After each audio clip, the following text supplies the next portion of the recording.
Cross the Brazos and Waco, ride hard and I'll make it by dawn. Cross the Brazos and Waco. Welcome to the Waco History Podcast. I'm Randy Lane, great-grandson of Waco architect Roy E. Lane. Over 100 years ago, he designed the Alico Building, Hippodrome, and other well-known landmarks. My co-host, Dr. Stephen Sloan of Baylor's Oral History Institute, is helping me learn Waco's known and unknown stories. On this episode, college football and murder, the Battle of the Brazos. With his left arm, before he could protect himself from the third one, he had a hit land squarely on the left side of his head. He immediately dropped to the ground. A 1926 football game between Baylor and Texas A&M went from rowdy to riot to murder. Author T.G. Webb spent years putting together a book on the dispute. He gives us background on how it happened and talks about potential suspects. So we don't know who it was. He's got an idea. We're going to get to that. And now, join us on a trip into Waco's past. Cross the Brazos and Waco, ride hard and I'll make it by dawn. Cross the Brazos and Waco, I'm safe when I reach San Antonio.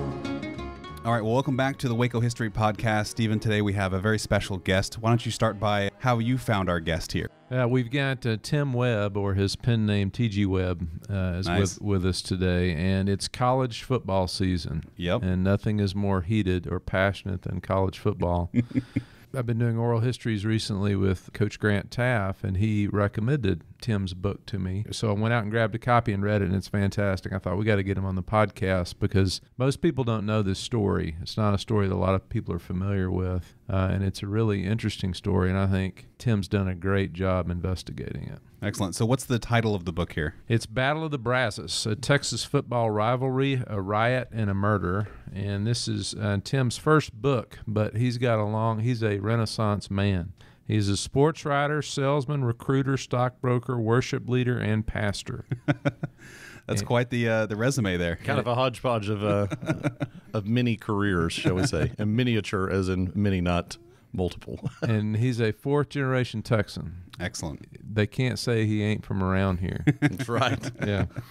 So Tim's done a great job, and I guess we could start. A great place to start would be maybe set the scene for us long before we get into kind of what we need to know about college football in the early part of the 20th century and particularly Southwest Conference football. You do a good job, the establishment of the conference and that sort of thing, but maybe give us a sense. We know the place football has in society now, but give us a place of maybe where it was then.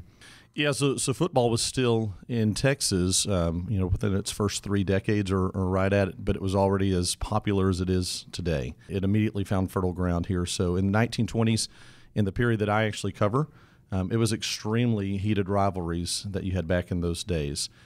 We think we have tough rivalries now, but often you don't see fights in the stands between the opposing student bodies, and that wasn't all that uncommon back in those days. The riot that I mentioned in this book is by far from being the only riot. In fact, the night before this riot took place, there was a high school football game down around Port Arthur or Orange, Texas, where there was a similar incident that happened on the high school football field, and a student was knocked out. So that young man, as far as we know, didn't die, as the one in this story did.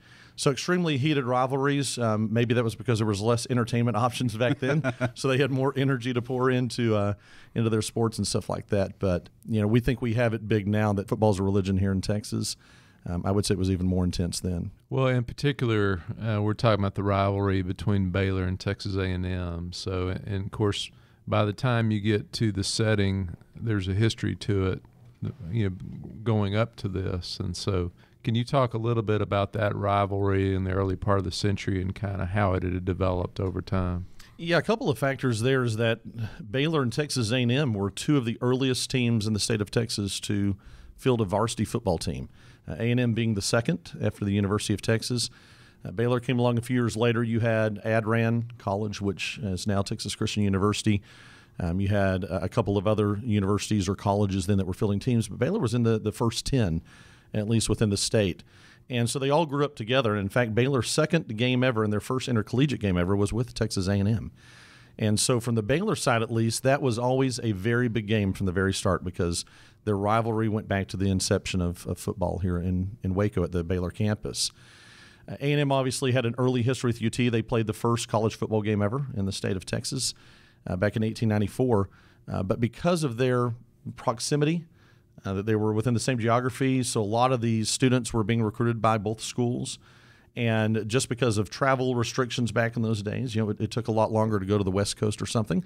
A lot of teams would play their local rivals multiple times in a year. So Baylor and A&M very early got very familiar with one another. And it was usually a one-sided affair, and that began to change in time, and that started to set the stage for the rivalry that developed in the 1920s. Can you talk a little bit about the nature of football then, like what the games were like and what the pattern of play was like back then? Yeah, so football when it first came out looked nothing like it does now. In fact, the first game ever on a college field was in 1869, and back then it was more like rugby. It was more like a scrum. In fact, they had over 20 players on each side of the ball. So by the early 20th century, you had started to develop some of the mode and the rules that you still have today. Definitely not all of them were there. The legal pass, the forward pass, wasn't even legal until around 1906. And early on, you had to go 5 yards for a first down because everything was gained running on the ground. So it is like rugby in that regard. It was very much like rugby. And in fact, the offensive formations and everything were very much like rugby, where they would move in mass formations. And you had Teddy Roosevelt had to step in at one point around 1905 or so and hold a conference with the big three, Yale, Princeton, and Harvard, where he said, we've got to clean it up or else this game's not going to survive. And he was a big fan of the game.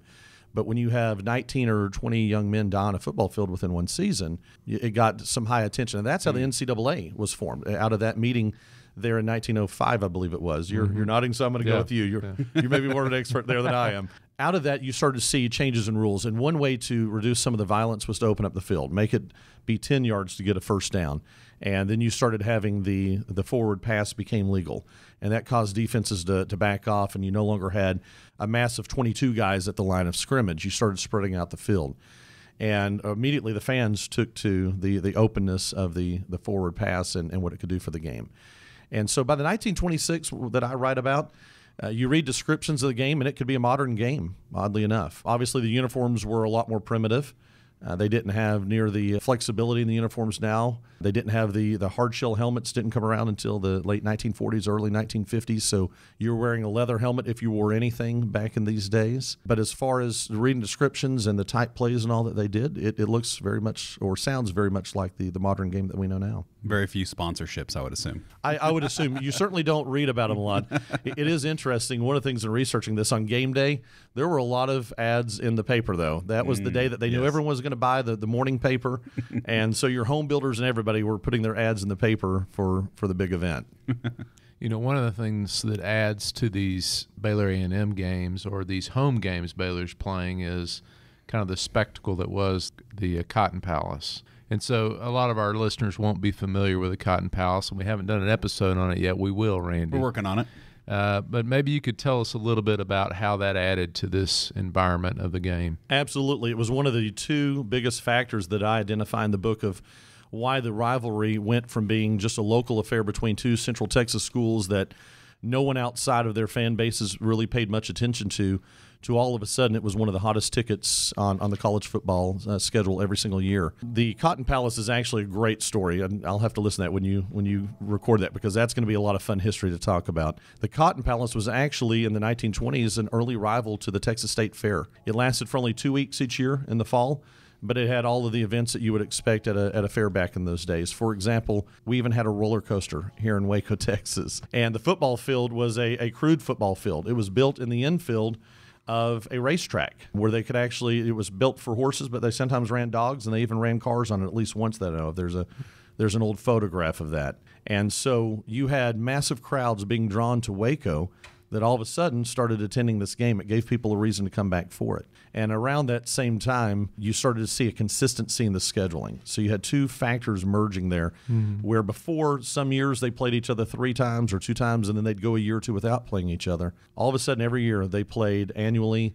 It was a marked date on the schedule, and it was played in front of some of the largest crowds in the state of Texas at the time. I pulled some figures just so Randy could get a sense of how big the Cotton Palace was. So the all-time record attendance for a year was 547,242.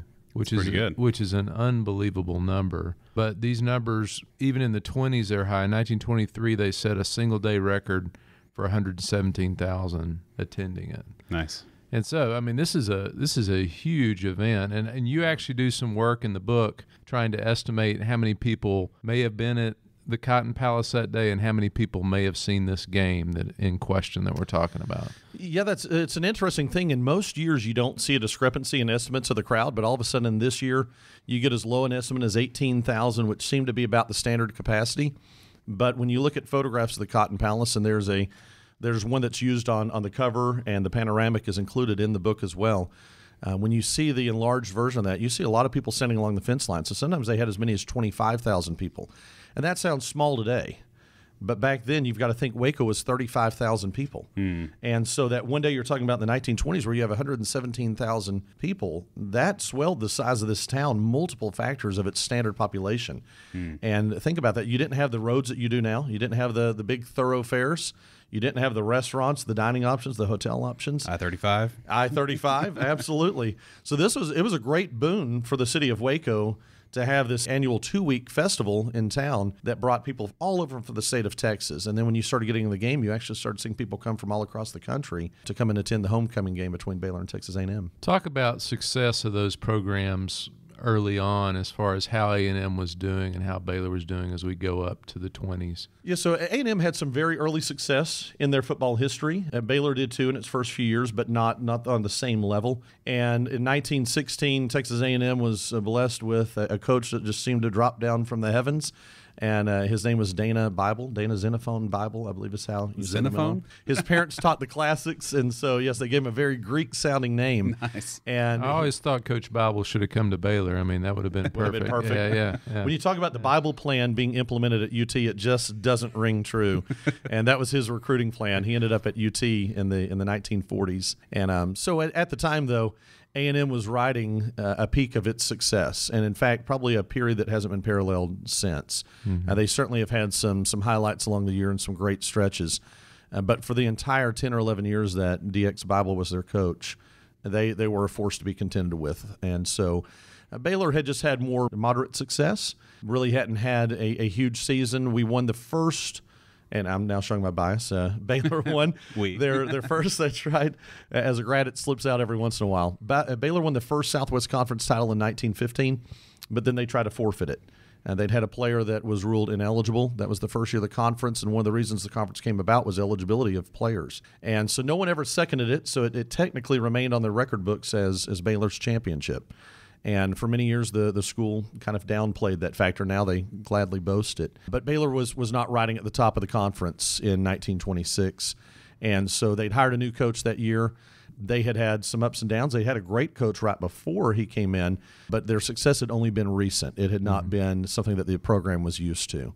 All of a sudden, you have Baylor winning some games, and you have A&M that is used to winning, and they start clashing on the field, and it just increased the rivalry, the passion of the rivalry. You give a good description of, and this is going back a bit, the consolidation of the Southwest Conference in 1915. Can you just share with the listeners how that came about and who came and who didn't come, and we can start thinking about future directions this could have gone? It's a great history, and in fact, that's something that I've looked at maybe wanting to write. There's not a good history of the Southwest Conference out there at this time. The last good one was written about 30 years ago or so. And so there was a league in Texas at the time, a very loose-knit association of colleges and universities called the TIAA, Texas Intercollegiate Athletic Association. It's a tongue twister. There wasn't a lot of mechanisms there to enforce eligibility, enforce standardized rules. Even the size of the ball could sometimes vary. And so in 1914, you had the major schools of the Southwest come together to start to discuss to form this new league that would be formed, which eventually became the Southwest Conference. A fun fact there is that two of the early teams in the Southwest Conference were UT and Oklahoma. You know, we think that it wasn't until 1996 when they came back together in the Big 12 that they were conference rivals for the first time, but actually they were for the first few years of the Southwest Conference now over 100 years ago. Other schools that were invited were the University of Mississippi, Louisiana State University. Mississippi never reciprocated, never showed interest. LSU did. LSU attended the first meeting and attended the second meeting, but then decided not to become a permanent member. Some of the stuff I don't trace in the book is that in the first 5 or 6 years, you have some schools coming and going. Rice was entered on a provisional basis.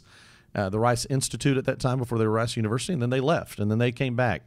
And there was a Daniel Baker College, I believe, was there. Phillips College up out of Oklahoma had a brief stint in the league. And, for fans of the Southwest Conference that remember the final 8 schools or the 9 schools before Arkansas left, maybe don't realize Texas Tech wasn't in the league until the mid-1950s. Houston not until 1976, I believe. And when the league founded, TCU wasn't there. And you didn't have SMU, didn't start football, I believe, until 1917 or around then when the school was founded. So certainly the makeup of the league in its early days was different than what most college fans would know. Well, set the stage for us in October of 1926, which is this period we're going to focus on. And you paint a picture leading up to this game on October 30th. So just kind of set the stage for us, if you would, leading up to that game. Yeah, so that is something that no one had ever done before. In newspaper articles about this, and there haven't been a lot in the last 92 years. You kind of saw the story revived in the 90s, and it would come up every couple of years. And journalists, of course, their job isn't to do deep digging necessarily on history, but they never looked beyond one former incident that happened. Sometimes you hear it 1 year, 2 years, or 3 years before the event that I write about. And it was actually 2 years before where there was almost a riot. And that turns out, though, that was not even the first event. 2 years earlier than that, you had an incident where there was almost near riot, where 1,000 cadets rushed onto the field and started, assault might be a little bit of a strong word, but started harassing the Baylor fans that were celebrating a victory. And so you started to see what had formerly been a collegial rivalry where there was good feelings between the two schools, all of a sudden started to deteriorate around 1920, 1921. The difference there is Baylor all of a sudden was competitive on the field. A&M had really owned their number. There was a period of 4 or 5 seasons where Baylor didn't even score against the Aggies. But each year, the crowds were getting bigger. People were coming and supporting. And in 1922, Baylor had this very innovative coach, something that we've seen in these parts in more recent times. And his name was Frank Bridges, and he brought Baylor their first Southwest Conference championship that was non-disputed. And following that game, that's when you have that 1922 incident where Baylor's trying to celebrate on the field, and you have some Aggies rushing in and harassing the fans. Nothing happened. The police were able to bring a little bit of calm to the situation. Then in 1924, you have Baylor wins again. They beat the Aggies again. And you have a little bit stronger repeat of what you'd seen in 1922. But also in 1924 at halftime, you have a performance where Baylor brought a vehicle, what they called the Bucking Ford. And it was a Ford vehicle, a roadster or possibly an early model of a truck, that had a barrel in the back that was painted in A&M's colors. And there was a cowboy in Baylor's colors riding it as though Baylor was riding A&M to victory. The players didn't always leave the field during halftime back in those days. They would just go sit on the bench, and they wouldn't necessarily go back to the locker rooms. And so you have this vehicle got very close to striking a couple of the Aggie players, 2 or 3 of them. And all of a sudden you had consternation among the Aggie faithful in the stands, the cadets. And they started to sense that there was trouble. And so this was first and foremost on their mind. And they were looking for trouble. But Baylor was looking for trouble as well, because they thought if we win, there's going to be a fight after the game. And so emotions were running high when A&M came to town in 1926. The difference is it happened at halftime, and that's what caught everybody by surprise. No one was, I think, totally taken aback that there was trouble between the two, but no one thought it was going to happen at halftime. Mm-hmm. Well, walk us through events. Just what occurs. The question's going to be whose fault was it? Well, we'll deal with that later. Sure. Because and who did it, which we'll deal with that later, because I know you have theories on that as well. But to those that aren't familiar with the event, it'd be useful if you could just kind of walk us through events as you kind of reconstructed them in your research. Absolutely, and thanks for holding the blame pointing until later. Don't want anyone to tune out at this point necessarily, because that is still probably somewhat of a contentious issue, oddly enough, 92 years later. So, yeah, the events that led up to it, obviously emotions were running high. It was the biggest game of the year for both schools. Even at that point, the rivalry with Baylor, in A&M's eyes, was probably comparable to what it was with UT. And certainly the numbers that you saw at the games would say that they saw it as just as big an event. For the third year in a row, it was Baylor's homecoming, so that added even more passion to it. And, that would be A&M wanting to ruin the event for Baylor, and that would be more Baylor faithful on hands and even more rabid because they've been celebrating in town for 2 or 3 days their school. And so during halftime, when no one was expecting trouble to arise, all of a sudden you have another vehicle pull on the field like you did 2 years earlier.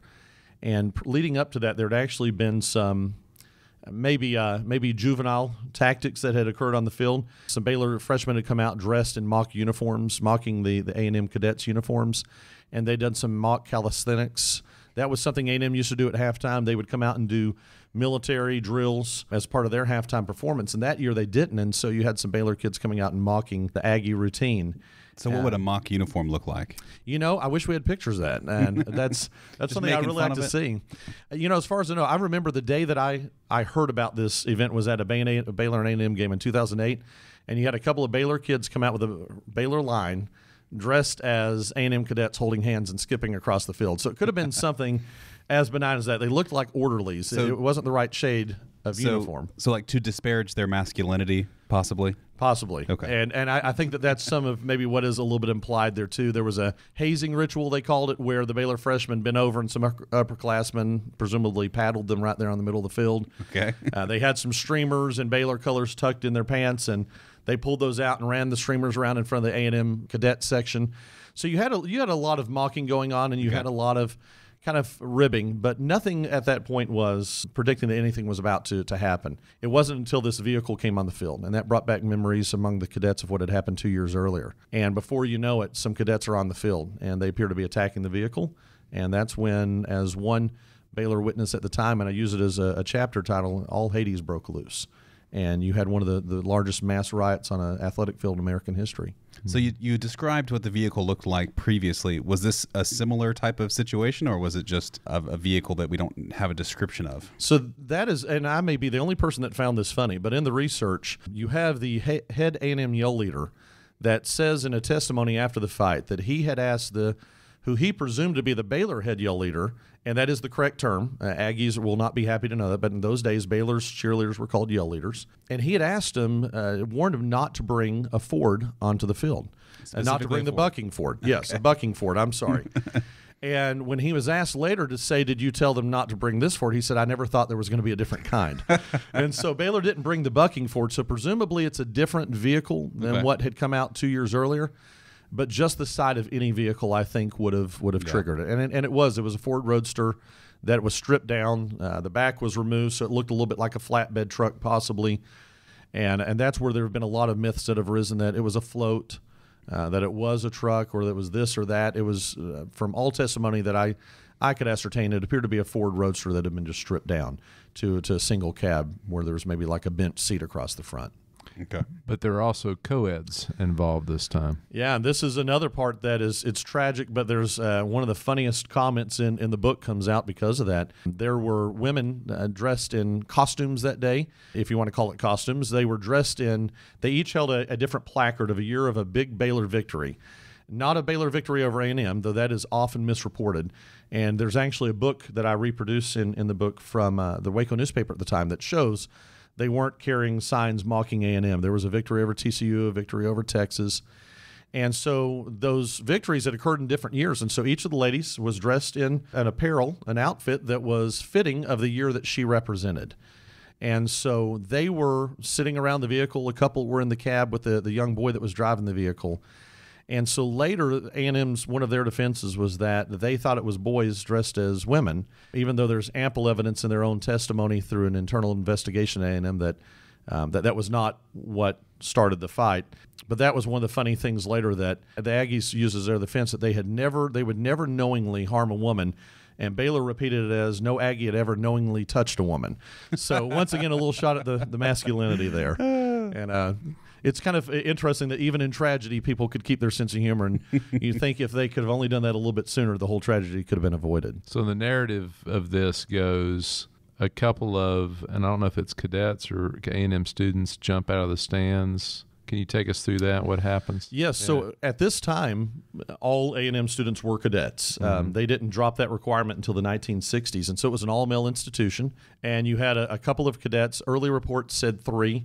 Only 2 were ever identified, and in future accounts, it appeared it was primarily 2, actually jumped over the fence and ran for the vehicle when they saw it pass in front of their cheering section. An interesting point there is that it has been presumed sometimes that they were underclassmen, and yet they were described as wearing high, shiny boots. And in my research, I actually was able to name the 2 cadets for the first time ever, and they were seniors because only the seniors got to wear the high, shiny boots. And so there was evidence of that in early testimony, but it has been the myths that have grown up around it was there was a couple of rash freshmen or underclassmen. The seniors stayed back. They tried to restrain. And while that's true, there were a lot of Aggies that showed, or cadets that showed a lot of restraint and didn't rush on the field, and it was due to upperclassmen holding back the younger ones. The 2 that actually sparked the riot were seniors. And so one gets over the fence very quickly, and before anyone can blink an eye, he's diving into the vehicle, and that knocks one of the young ladies loose. And that's all that it took for the Baylor students to see that there was trouble, and that would spark the fight that perhaps they were a little too eager to join. So what would this fight look like? You're going off of accounts, but what's the scene look like? Sheer pandemonium. And so I say that early in the book that while thousands watched it in stunned horror, very few could explain what they had seen, because it happened, and it seemed to happen to spectators, to the average spectator and the fan.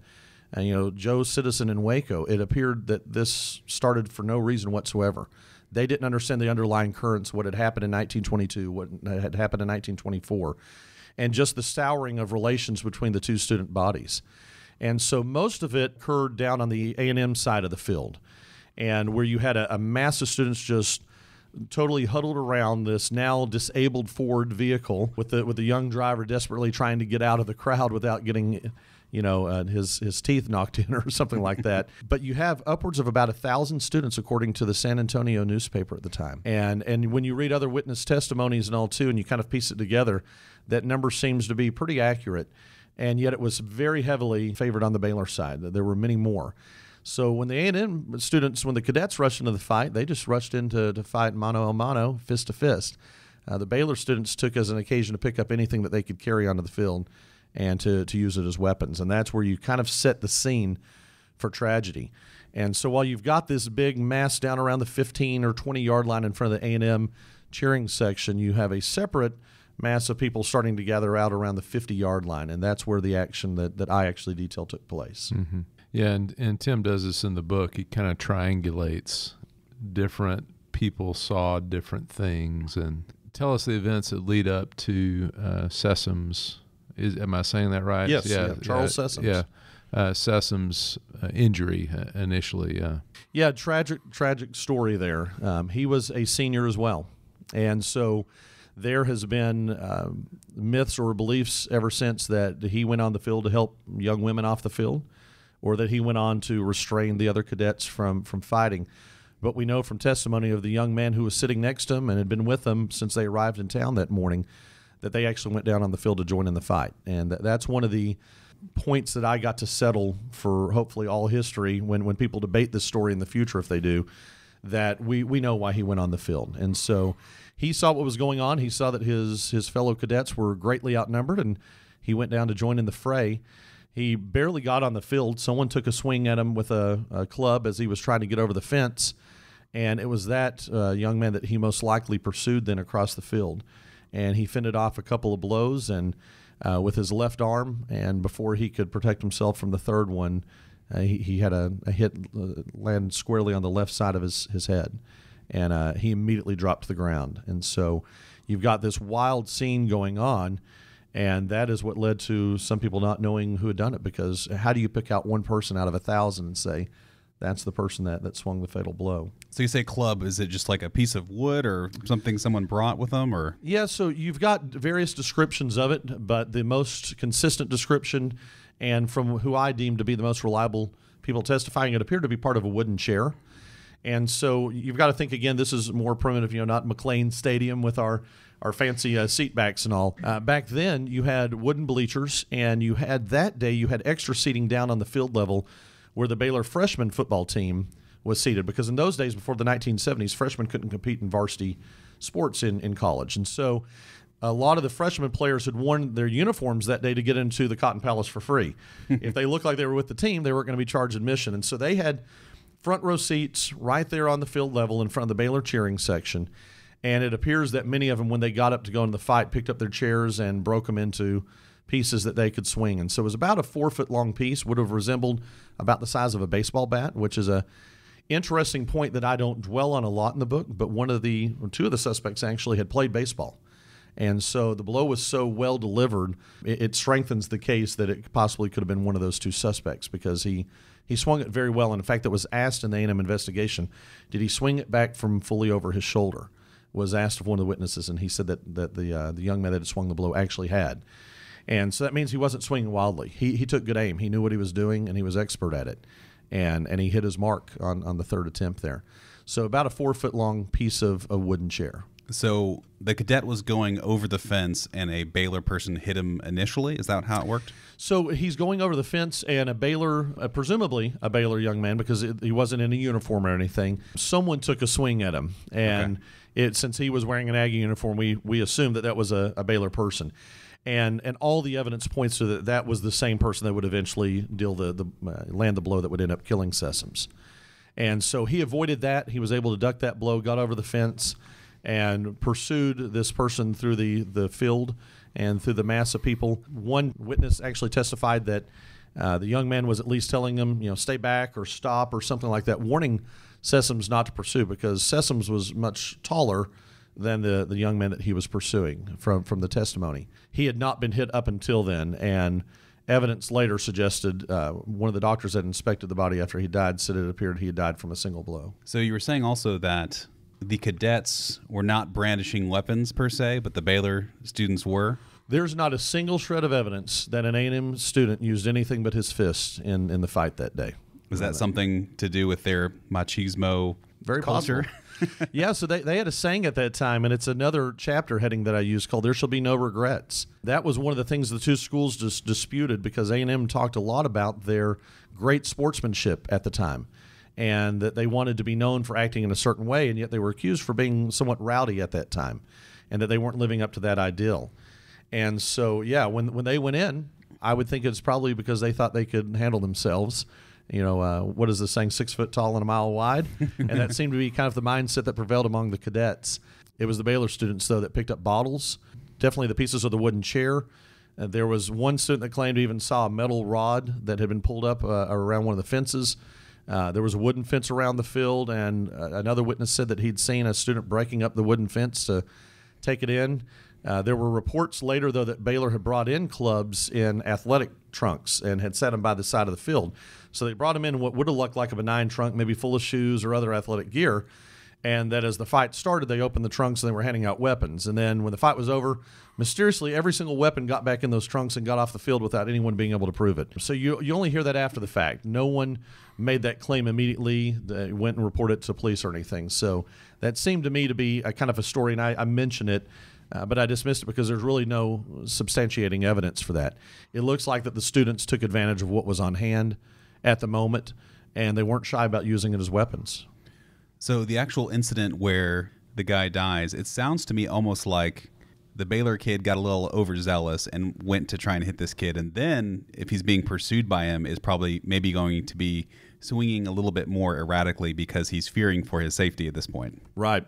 So he takes two swings as Sessoms pursues him across the field, and twice Sessoms kind of raises his left arm and deflects the blow, but he seemed to get a good swing. He got his footing, and he put it over the shoulder and swung it with as much force as he could. It was at that point that supposedly Sessoms there had lunged at him, and it was as he was lunging and probably lowering his body that he got his head in line with where the swing would have been coming from the shoulder of a shorter man, and that's what caused it to hit him in his head instead of maybe on his shoulder. But certainly, whoever dealt the final blow was not justified for using the weapon at all. So we don't know who it was. Well, he's got an idea. We're gonna get to that. I mean, researching a topic like this, it's misremembered in so many different ways. Or Yes. there's the history and then the story, and so you can understand why the story is told. If they bring in a trunk with weapons, this is premeditated, and it's not something that happens spontaneously at the game. And so you can understand why each side would add things to the story over time, because you said the hard record. How long do you think this riot lasts? It lasted 10 minutes. Okay. That is what the newspaper reports reported, that it was started and was over within 10 minutes. Yeah. And so there's all the ways in which the stories are built around this, and of course the ongoing relationship between A&M and Baylor, recriminations that go back and forth between them. So it's really an interesting topic to go in and research because there's so many layers you got to dig through. It was extremely complex, and at the time that I came across the story, I was wanting to write a book. It had been a long ambition to do that, and so I was working on a project, and I thought I wanted to write something a little bit easier to kind of practice writing. So when I found the story, I thought, great. It's a single incident. It took 10 minutes, and then it took me almost 10 years to get it to publication. Little did you know. Little did I know, because there's even another level beneath that, and that is when you get to the Pinkerton investigation, which we haven't even really kind of teased about yet, and you start getting even more information then. But yeah, you've got all these different levels, and you've got stories being told that definitely probably self-serve A&M, and then you have Baylor acting overly righteous in that, we were just defending the honor of our women and stuff like that, and you're like, yes, but it didn't require you to carry clubs, and it didn't require you to swing them at people's heads. And Sessoms was by no means the only one hit. One of the two young men that started the fight, and one of the first two cadets to get out to the vehicle, was also hit over the head, not just once but twice, and he only remembered once. So we know at least one of the two licks was pretty good. So he had to be told later by a fellow cadet that you'd actually been hit twice in the head, and he testified that he didn't remember the first one. So how is order restored? That is a very almost comical. If you wrote it as a fiction account, I don't think anyone would believe it. And so while you have all this pandemonium going on down on the field, the head Aggie leader, J.D. Langford, runs out to the ford, climbs up on the ford, and he's described as being somewhat of a small stature fella, and he signals to the band director, the A&M band director in the stands, to play taps. And he's thinking, when we play taps, we all come to attention. And it didn't work. It got some of the cadets to start leaving the field, and then he calls for the national anthem. And so this is another area where there's some myths. Sometimes you'll hear that the national anthem was played multiple times. Actually, from the testimony we have, it was only played once. By the end of the national anthem, all of the cadets had either left the field or had come to attention, and a couple of them reported that was an occasion for Baylor guys to take some cheap shots. They were no longer fighting back. Their discipline had kicked in, and so someone was still trying to take some cheap shots at them. But basically, by the time that the national anthem ended, you'd had calm was restored on the field. Yeah, so not only do those Baylor folks fight dirty, they're not patriotic. Not at all. At least not in 26, right? Well, we've got to the end of the fight. Then there's the aftermath, and I know you get into this in the book. President Burleson is out of town. Brooks. Yeah, yes, President sir. Brooks is out of town at the time, and so take us through the immediate aftermath of this riot. So this is one of two areas where the book goes far beyond. No one has ever detailed the riot like I did there. No one's ever provided almost movement by movement of where Sessoms was during the fight. But something that no one had ever looked into really was the causes, the history. Why did a riot like this occur? And no one's ever looked at the aftermath. All that we know is that no one was ever brought to justice for it. So the immediate aftermath is that, as you had indicated, Dr. Samuel Palmer Brooks, the president of Baylor University, was not on hand. He was out of town at multiple conferences in other cities, and he arrived the very next day after Sessoms had passed away. And so immediately he takes control of the situation. And one of the most heartrending parts of the story, even in the original sources when you read the newspaper accounts, was that the parents arrived thinking they were going to take their son home to heal, and instead they got here and found out that he had passed away that morning. And so immediately when word gets down to A&M, they lower their flags to half-mast, and then the war of words kind of ensues. You start having finger-pointing about, was this side caused it, this side premeditated it.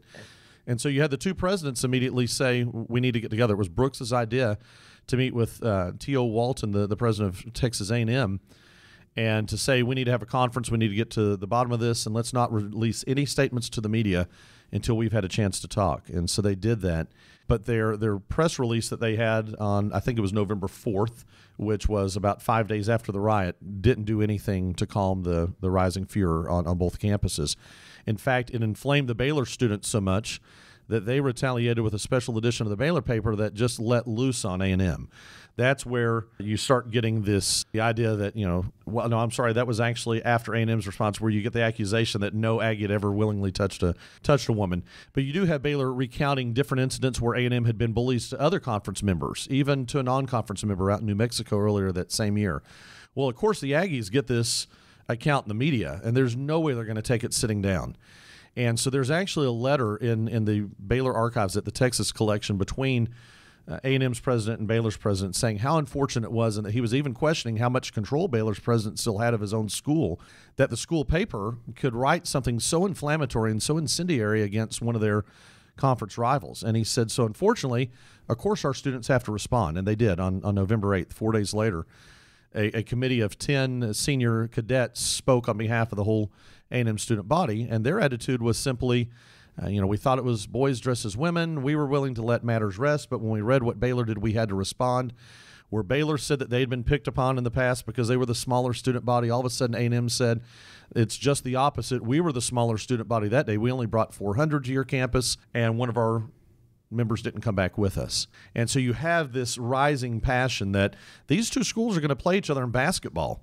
They're going to play each other in baseball in the spring. They're going to meet on field of competition the very next year here in Waco again. And so you start to see the potential for violence erupting again is becoming all too real. Mm-hmm.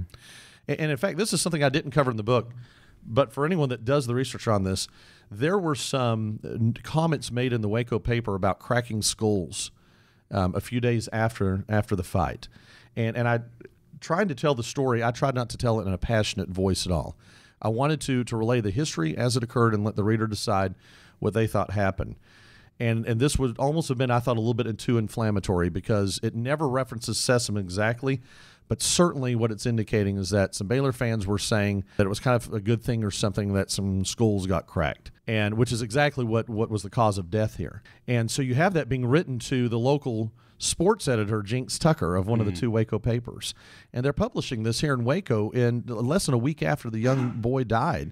He'd barely been in the grave. And you have Waco people writing letters to the media, kind of relishing in the fact that this happened. Tragic.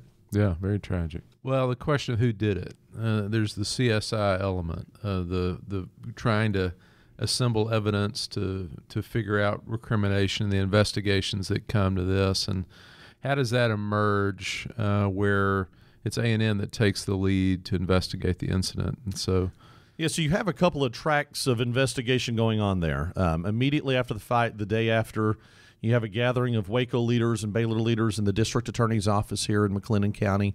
The sheriff's there, the chief of police, the president of Baylor, district attorney-elect, and they all get together to kind of talk about what had happened. We don't know what was discussed, though, because there's absolutely no records of that, and they didn't release anything to the media.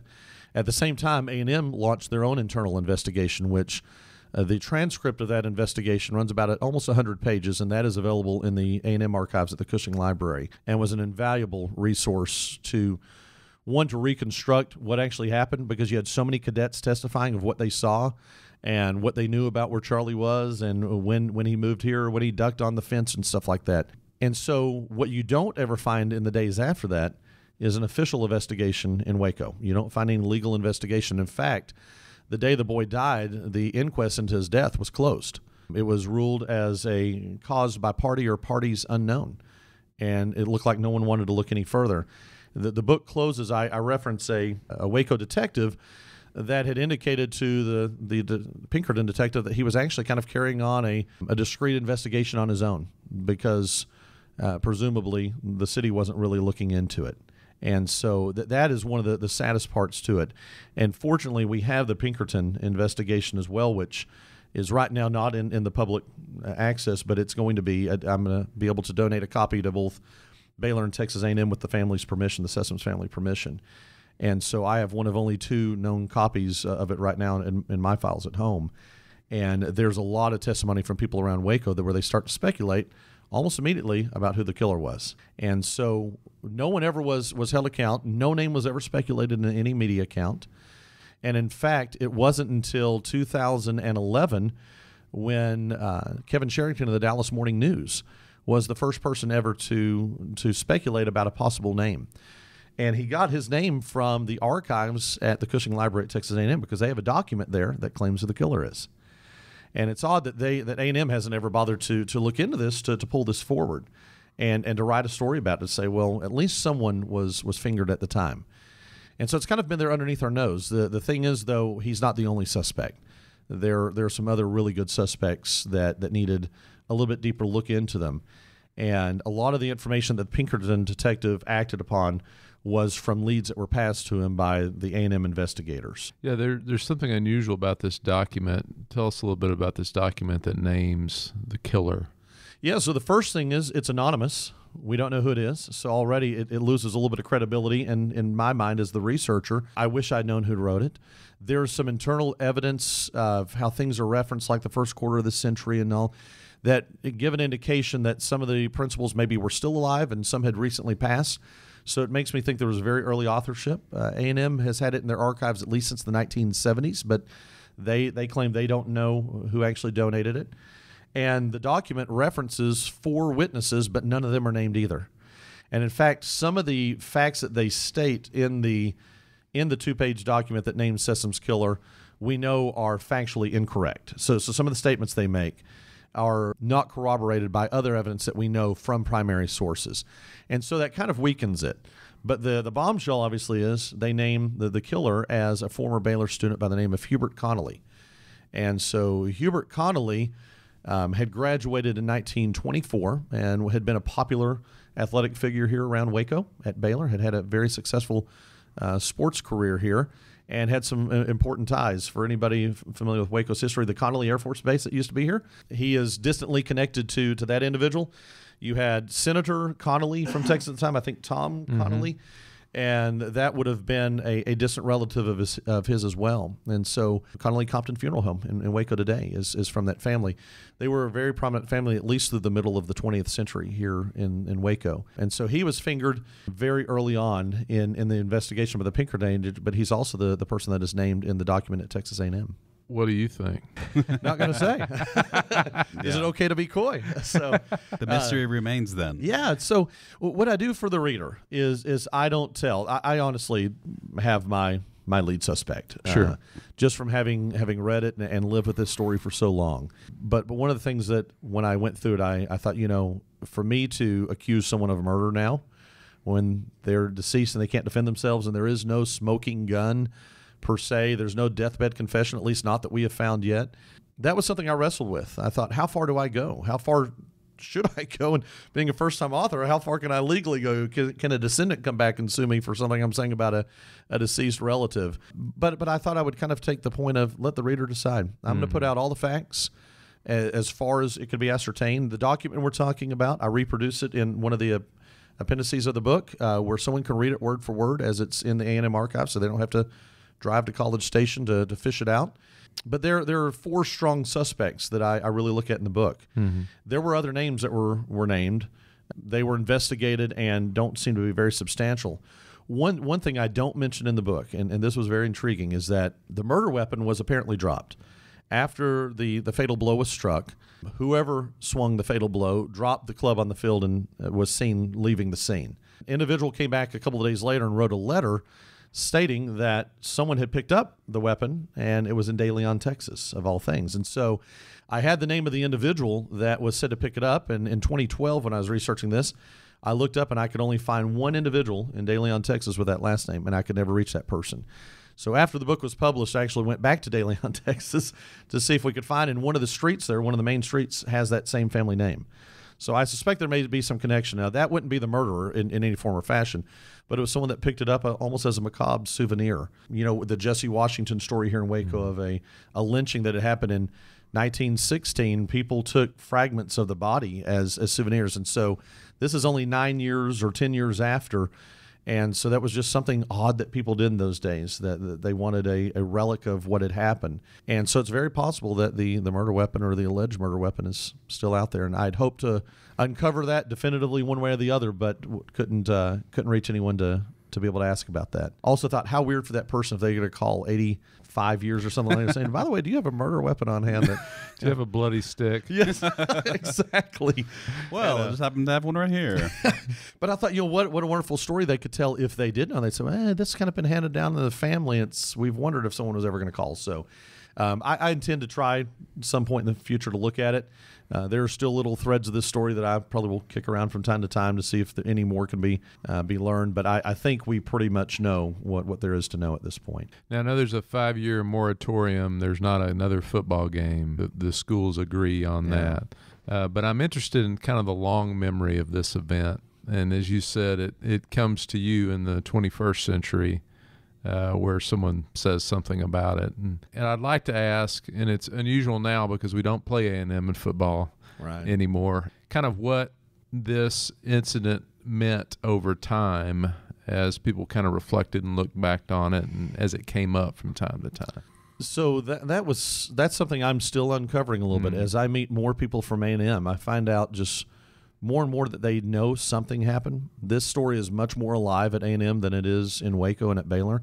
I really have not met people here in Waco or on the Baylor campus that know of this story. Maybe one or two has heard something. I got to speak at the Sports Hall of Fame when the book came out back in August at their book fair, and had a couple of people associated with Baylor University that came up and said, I've heard about the story. I've wanted to know this for years. And we're excited that we're going to be able to read it. Baylor kind of just moved on. And in a most unfortunate way, we had our own tragedy just less than 3 months later when the basketball team was traveling to UT, and the bus carrying the basketball team was struck in Round Rock, Texas, a very popular story here, well known, called the Immortal 10. And so Baylor it was very convenient to say, let A&M bury their own dead, metaphorically speaking. We've got our own now that we have to tend to, literally. Yeah. But at A&M, the story lived on. And so it's been mythologized. When you hear what some people think, for example, that Sessoms was in the band, or there's these weird jokes online on Aggie discussion boards that he was a medic. I don't know why you'd have a medic in college, but that they really don't know his name. They don't know the facts of the story.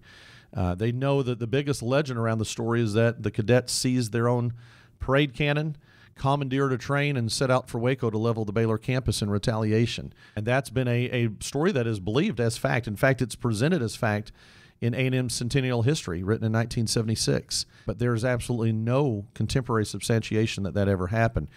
It is interesting, in the 1927 A&M yearbook, oddly enough called the Longhorn, at that time, there's a picture of a cannon on a train. And so I surmise that is probably someone saw that after the fact and built a legend up around it, and that legend became fact after enough times of being retold. But A&M still knows about it right now, and it's still somewhat of a weird sore spot. And that was something that the depth of it, I wasn't anticipating that was that strong. In my research, I'd called the commandant's office, and I'd called the office of the Corps there to ask about maybe interviewing someone that could tell me their side of what they know about it. And both times I was told they didn't know about it. They didn't know what I was talking about. And yet now, as I get to meet more A&M graduates and all, and have spent a little bit of time there at Texas A&M, they do know about the story. They just don't know a lot about it. And what they know is a myth. And that is the worst thing, I think, to honor the memory of the young man that was slain, is to say we don't remember who he was, we don't remember the circumstances, but we remember all this stuff that actually didn't happen that we've been told happened. And so one of the things I really was honored to do in the book was get to tell his story, to get to humanize him, tell as much of his story as I could, even his high school years as best I could, stories about where his family lived and where they moved, because he's been lost in this whole story. And the story has been, I call it in the beginning of the book, echoes of a riot and whispers of a murder. That's what haunted the rivalry for years.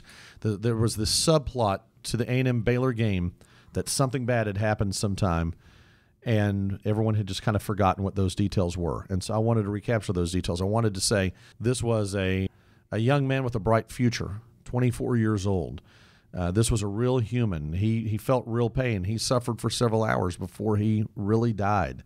And it's not some urban legend, and it's almost grown into an urban legend. And I wanted to recover that history, and I wanted to tell it accurately, so that if anyone disputes it in the future, someone can point and say, you need to read this. This will set the story straight. Well, I think you've done that, and I'm looking at the cover of the book, and Sessoms is looking back at us from the cover there. Is he memorialized at all on Texas A&M campus? No, and that was something in the publication process that I was very gently challenged on, to say, well, but we do know about it. And my reply was to say, but there's no plaque, there's no memorial. And A&M's great about that type of stuff. And in fact, maybe one of the best in the nation about that and remembering their history. And that's why no one knows his name.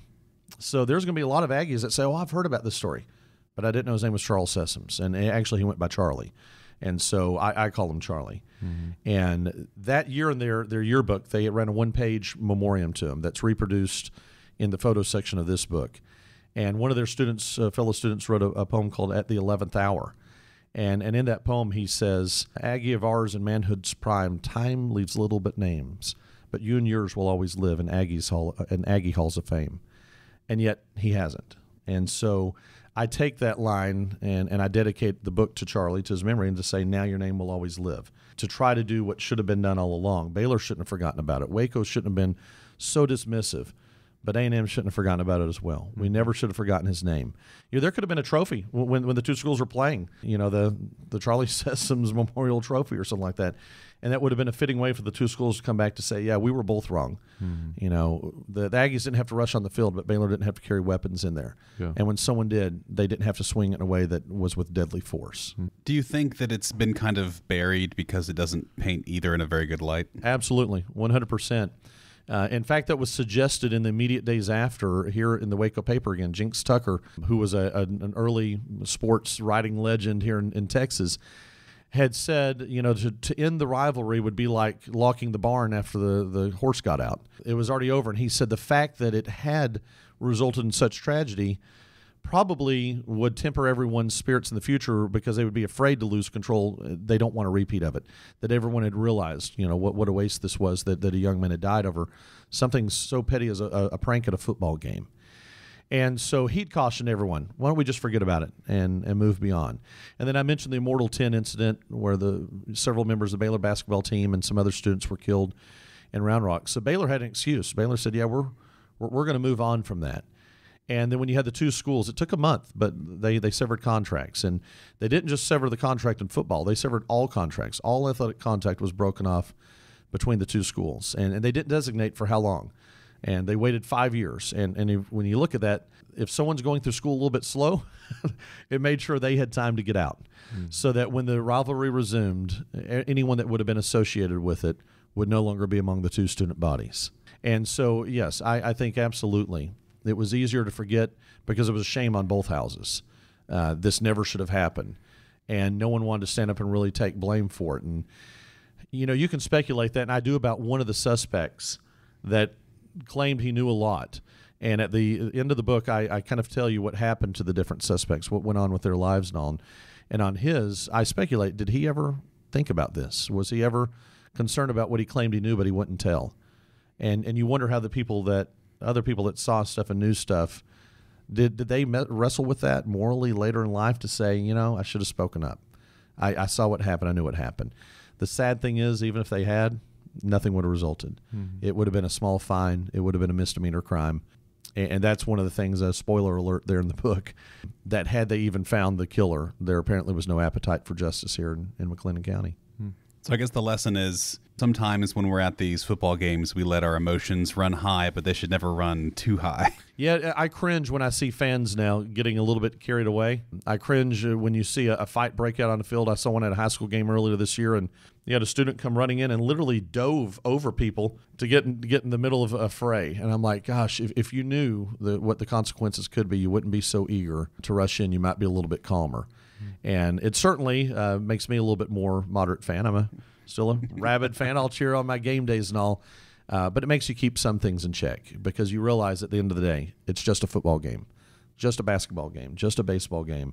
And no one needs to lose their life over something so petty as college performance or a college game or a juvenile prank. Be the bigger man. Perfect. So if I want to find the book, again, let's repeat the title and where we can pick it up. Sure, it's called Battle of the Brazos, a Texas football rivalry, a riot, and a murder. And it is available on all the big book sites. You can go to Amazon.com, BarnesandNoble.com. You can go to TAMU Press, that's TAMUpress.com, that's the publisher, Texas A&M Press, and you can also go to tgweb.com. You will have to email with me, but if you want an autographed copy, I will sell it to you at a discounted price, just as a thank you for coming to the website, and shipping will be included in that. But would love to get out there in readers' hands. Anyone that wants to know more, would love to hear from them. I would encourage you to order the book, and as Tim has teased, he lays out the suspects, so you can draw your own conclusions Yes. based on great research. So thank you so much for being with us today. Thank you both. This has been a great experience, and I appreciate you helping get the story out there. Cross the Brazos and Waco, ride hard and I'll make it by dawn. Cross the Brazos and Waco. Thanks for listening to the Waco History Podcast. Like what you heard? Subscribe, rate, and review our show on iTunes so we can reach more listeners. You can find show notes and info on every episode at wacohistorypodcast.com and more info on Waco's past at wacohistory.org. Our theme music, used with permission, is Cross the Brazos at Waco, performed by the late Billy Walker. For more info on Billy's music, go to billywalker.com. We'll see you next time. Time ago, as he dropped the guns that she hated in the muddy Brazos below.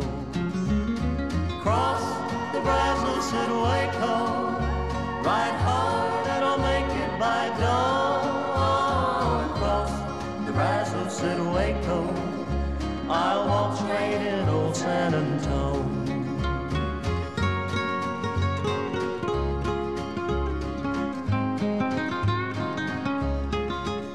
Then the night came alive with gunfire. He knew that at last it'd been found. As the ranger's badge showed brightly, El Bandito lay on the ground. Carmela knew he was dying, that all of her dreams were in vain. As she kissed his lips for the last time, she heard him whisper again. Cross the Brazos and Waco, ride hard and I'll make it by dawn. Cross the Brazos and Waco, I'm safe when I reach San Antone.